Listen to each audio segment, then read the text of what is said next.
Hey guys, welcome to another episode about SQLite. So in order for you to understand this episode, please watch my previous episodes. So up till now I have explained a simple joining statement, inner join statement, left join and right join.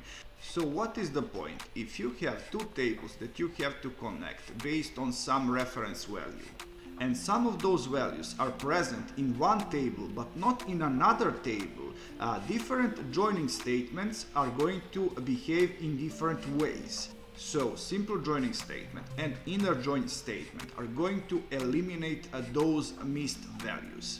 On another hand, left joining statement is going to take all of values from a main table, in this case that would be transaction, and values from this second table are going to be attached, and in case there is no reference value in this attached table, value null is going to be provided.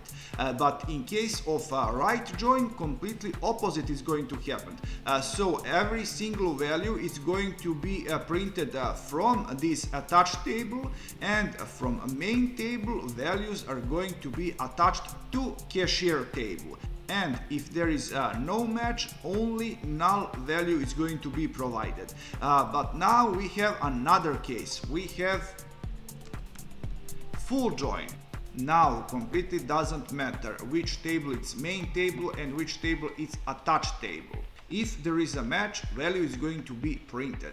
And if there is no match for particular cashier, we are going to get value null in that column. So that's all for this episode, guys. If you like this content, please subscribe and see ya.